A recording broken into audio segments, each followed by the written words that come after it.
WOI-TV, keeping you in touch. Live from Central Iowa's award-winning news station, this is 5TV's Iowa News Tonight. Good evening, I'm Betty Cross. And I'm Dennis Doda. A plan to build a new Des Moines mall is coming under federal scrutiny. Officials from Housing and Urban Development are meeting with residents on both sides of the controversial issue. And as Susan Bueller tells us, the debate is far from over. It was a day for Central Iowa community leaders to speak out on the proposed Northridge Mall, and it began at City Hall. About 50 supporters of the mall turned in petitions carrying 15,000 signatures to Housing and Urban Development officials from Washington, D.C. These Des Moines residents say the $60 million mall would create hundreds of new jobs. I'm all for the mall. I've got a 16-year-old boy that's having to go all the way across town to find a summer job. And I think it's about time we start doing something for our side of town. The Washington officials are trying to determine whether the city of Des Moines should get the $4 million federal grant they're asking for to help fund the project. In Marshalltown, they got a different answer. We encourage them to invest their own money and do their own project. It's the use of federal funds, which comes from all of us across this country, to create that kind of a competition for these smaller communities. Dr. Kenneth Stone, an economist hired by Merle Hay Mall, says there are already too many malls in Des Moines, and Northridge would steal $62 million in revenue from the smaller surrounding cities. General growth officials disagree with Dr. Stone's study and are doing their own research. His conclusions are not based upon all of the facts involved. Everyone knows that the Iowa farm economy has not been good for the last few years, and when you look into some of the conclusions he's reached, we don't believe them to be accurate. If there's no grant, Batesole says there will be no Northridge Mall, and even if the project does meet all of the requirements, there are no guarantees. It's possible that the Des Moines could actually be on the list but not get the money because of lack of funds, not because of anything else. Susan Bueller, 5TV News.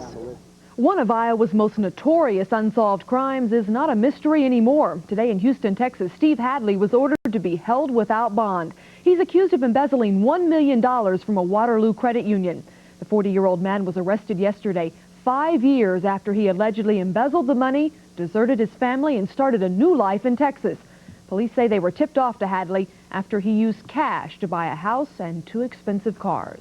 You have 6 days left to pay your state income taxes, and officials are waiting for your cash. More than 20,000 returns are pouring into the Department of Revenue and Finance each day.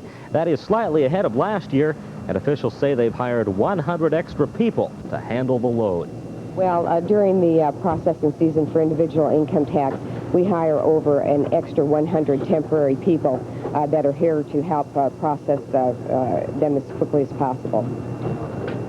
May 2nd at midnight is the deadline, and officials say you'll have to wait about 10 weeks to get your refund. Veterans Auditorium is looking for a new manager, but members of the Auditorium Commission say it could be tough to fill the shoes of the old one. Roger Newton has been the manager of Vets for the past 3.5 years and is leaving Des Moines for a similar position in Huntsville, Alabama. Officials say during his time here, Newton really turned things around at Vets, and he says his successor will have to be aggressive to keep up the auditorium.